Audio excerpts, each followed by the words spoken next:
Bonjour et bienvenue à cette édition spéciale. Nous abordons ce 23 juin 2026 une situation nationale complexe, marquée par une canicule intense, des vulnérabilités accrues en cybersécurité, des dysfonctionnements mis en lumière au sein de notre système judiciaire, et les premières manœuvres de la campagne présidentielle. Ces événements touchent directement la sécurité, la souveraineté et la vie quotidienne des Français. Impact direct sur les Français. La France fait face à une vague de chaleur exceptionnelle. Météo France a placé 49 départements en vigilance rouge canicule, une mesure effective depuis le 22 juin. En complément, 40 départements supplémentaires ont été mis en vigilance orange canicule. Cette situation exige une attention particulière des citoyens. Le gouvernement a émis une alerte nationale concernant les symptômes potentiels liés à la canicule, insistant sur l'importance de l'hydratation et de la prudence pour éviter les risques sanitaires. Pour les Français, cela implique des adaptations immédiates de leurs activités quotidiennes, une vigilance accrue pour les personnes fragiles et une pression supplémentaire sur les services de santé et d'urgence. Les déplacements et le travail en extérieur sont directement affectés, générant des contraintes économiques et sociales. Parallèlement, la sécurité numérique des Français est mise à l'épreuve. La France a enregistré plus de 70 fuites de données depuis début juin 2026. Ces incidents de sécurité ont des conséquences directes sur la protection des informations personnelles des citoyens, exposant potentiellement des données sensibles et augmentant les risques d'usurpation d'identité ou d'escroquerie. Le CERT-FR, l'Autorité nationale de cybersécurité, a signalé des vulnérabilités critiques permettant une exécution de code arbitraire à distance dans des produits Spring. Ces failles peuvent compromettre de nombreux systèmes informatiques utilisés par des entreprises, des administrations et potentiellement des infrastructures critiques, affectant la souveraineté numérique du pays.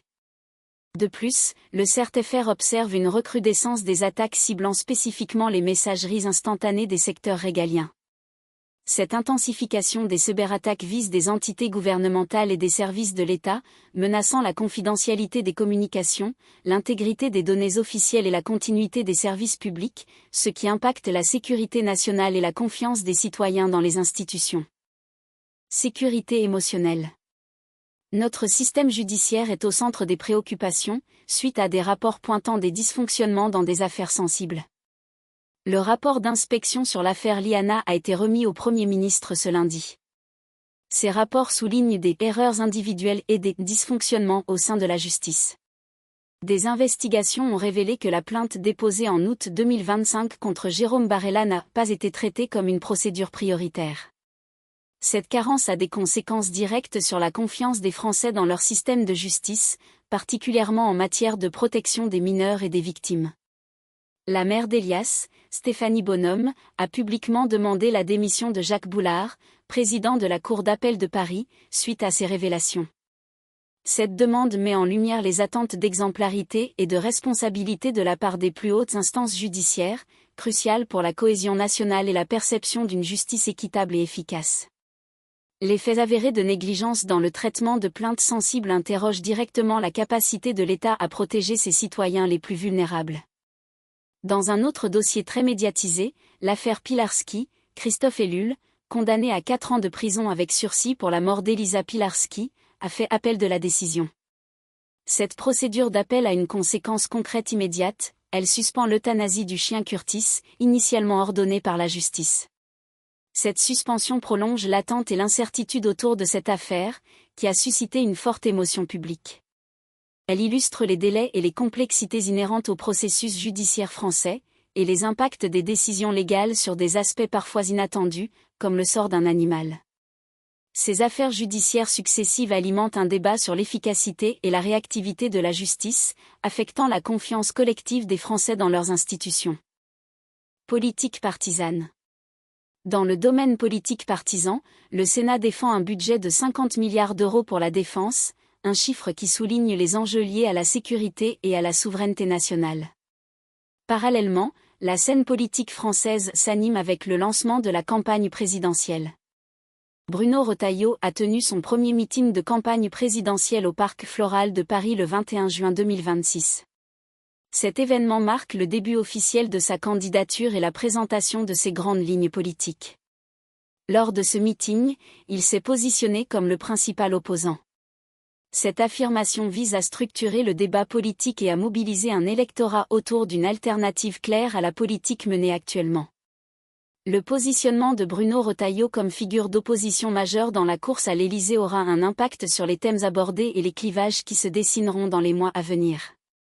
Pour les Français, cette entrée en campagne signifie l'intensification du débat public sur des sujets fondamentaux tels que l'économie, la sécurité, l'identité et l'avenir des services publics. Les propositions qui seront faites et les stratégies adoptées par les candidats détermineront en partie la vision et les orientations que prendra le pays pour les 5 prochaines années. La nature des discussions et la force des arguments avancés façonneront l'opinion publique et la perception de la direction que doit prendre la France. En résumé de cette journée du 23 juin 2026, la France est confrontée à une vigilance rouge canicule étendue à 49 départements, avec 40 départements supplémentaires en vigilance orange, le gouvernement ayant alerté sur les symptômes. La cybersécurité est également sous tension avec plus de 70 fuites de données en France depuis début juin et des vulnérabilités critiques dans les produits Spring, tandis que le CERT-FR observe une recrudescence d'attaques sur les messageries des secteurs régaliens. Sur le plan judiciaire, le rapport sur l'affaire Liana remis au Premier ministre pointe des erreurs individuelles et dysfonctionnements de la justice, notamment le non-traitement prioritaire d'une plainte d'août 2025 contre Jérôme Barella, conduisant Stéphanie Bonhomme à demander la démission du président de la Cour d'appel de Paris. Enfin, Christophe Ellul a fait appel de sa condamnation pour la mort d'Elisa Pilarski, suspendant l'euthanasie du chien Curtis. En politique, Bruno Retailleau a tenu son premier meeting de campagne présidentielle le 21 juin 2026, se positionnant comme le principal opposant.